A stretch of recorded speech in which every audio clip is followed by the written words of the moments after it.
I think everyone that's depressed has actually become entitled. I think they think it's a risk asset. Oh, there's another one. This is just a risk asset.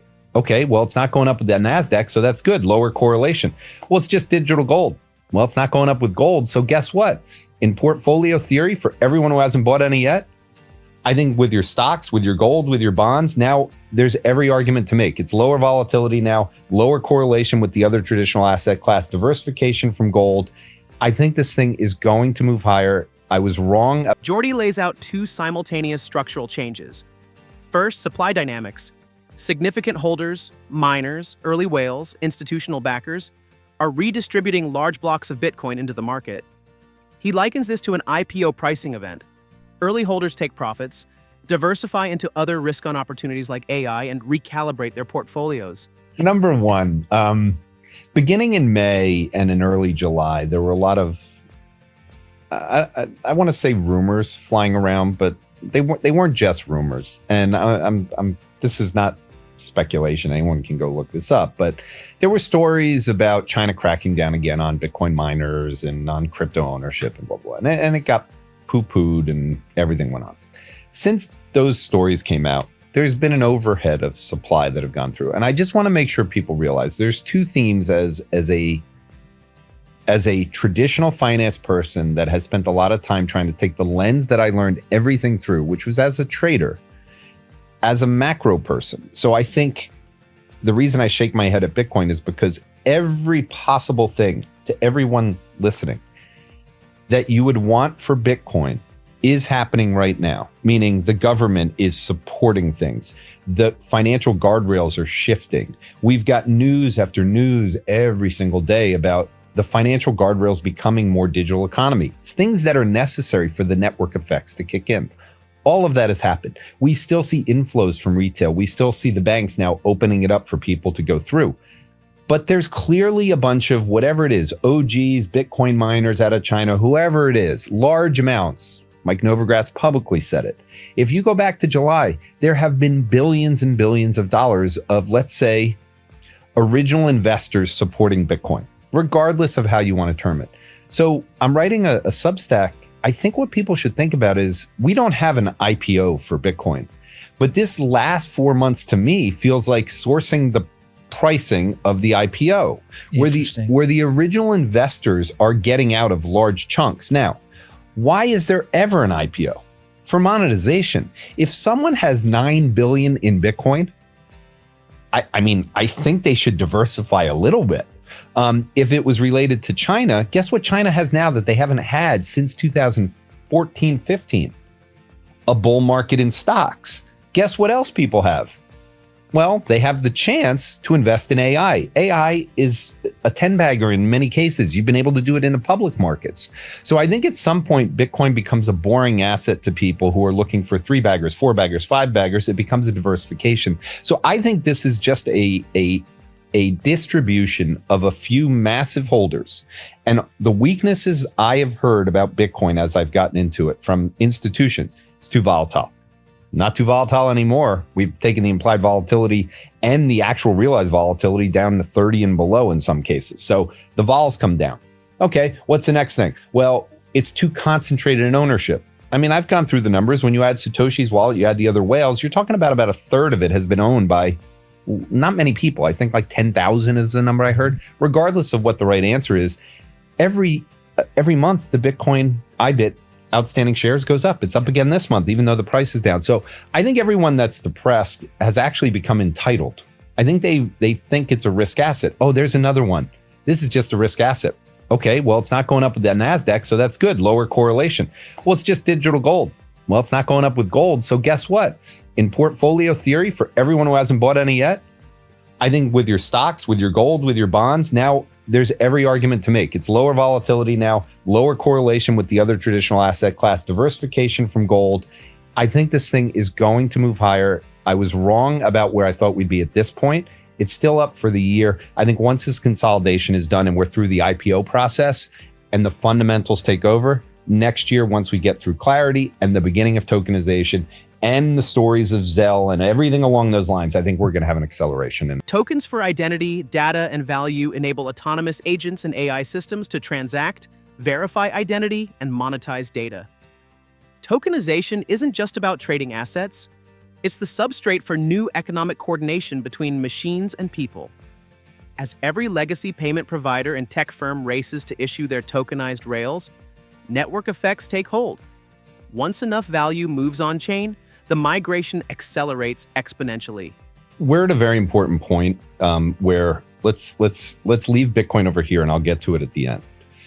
We haven't really talked about this, but I want to make sure everyone realizes that when you go into a coffee shop and you take out your credit card and you pay for your coffee and you leave, the coffee shop makes money, and that's fair. Like they brought you a service.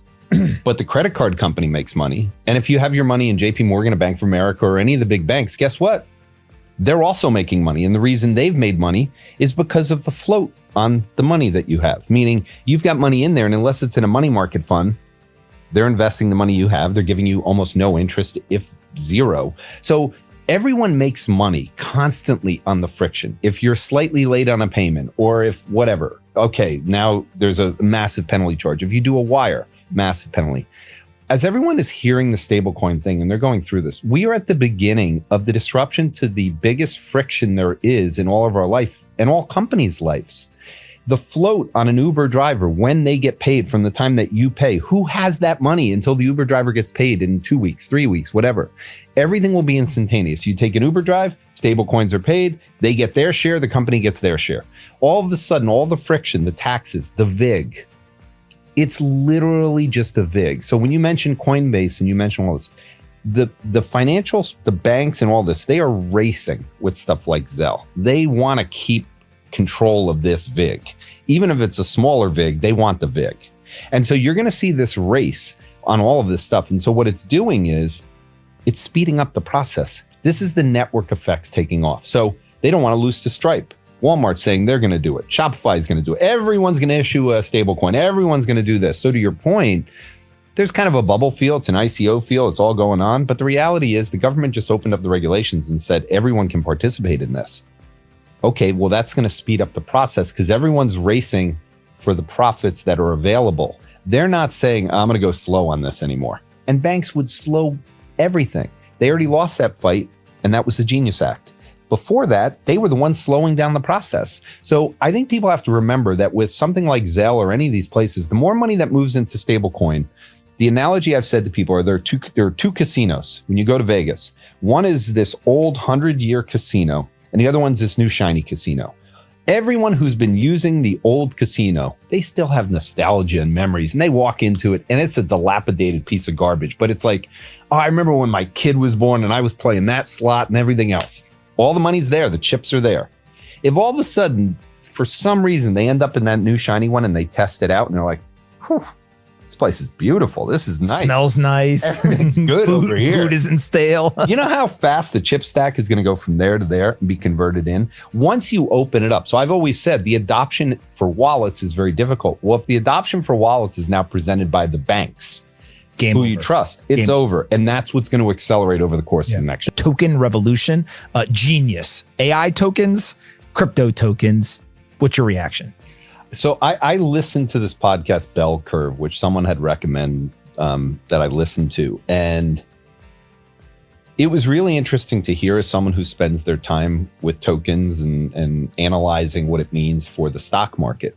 But then to take it and convert it back to things that like Dan Ives is involved in, this whole WorldCoin thing and just kind of this Orbs, right? Orbs, yeah. This tokenization of identity. Okay. There's a token for Anthony, for Jordi. Like our identity is there. They talk about a tokenization for value, all of the things you own. So the tokenization of the fiat system, everything that we own becomes tokenized, and now it's a token. But then also the tokenization of your healthcare. AI is going to be heavily involved, and they need the analytics on your DNA. Everything is, at the end of the day, somewhat based on code. We all have a unique identity. Okay, well, that's where the identity comes from. We all have unique values. We all have unique ownership. That becomes another thing. Think about how smooth the transaction is. So what they were talking about is for AI agents to actually transact on all things with each other, they need these identities. And so this is the merging of AI and crypto through this world of tokens. And I thought it was an eye-opening thing for me. And I listened to futuristic stuff all week.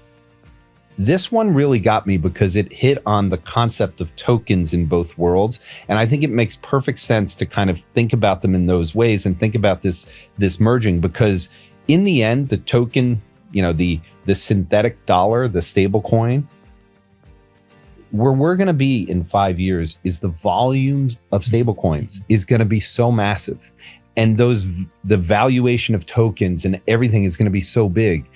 People need to invest in this. And the way to invest in it is, yes, you can go pick on public equities. You can go pick on Bitcoin miners, which are now showing their convergence with AI.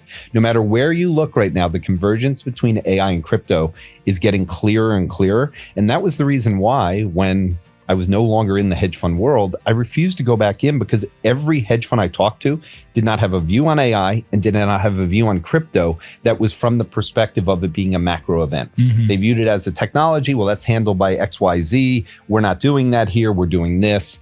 It's a big mistake, because the world is basically going to be AI and crypto combined. And this other casino that is old, the only reason it's still alive is literally what I described, which is nostalgia. It's fighting from the casino to almost like not let the other people get in, having this big shiny lights. It's all changing rapidly. And I think people still need to view that Bitcoin at the end becomes the thing of value that appreciates and where you put your money if you want growth. And if you want it to just sit there in stable coins, maybe you'll get some interest on it. But if you really want to have value, you're going to move it over here. Infrastructure, regulatory clarity, stablecoin volume growth, and AI integration are setting the stage for Bitcoin to settle into a role as enduring store of value within a vastly tokenized financial system. Bitcoin may no longer be the only stage in the crypto theater, but it's very likely to remain the marquee act, the asset you park value in while the rest of finance reinvents how value moves.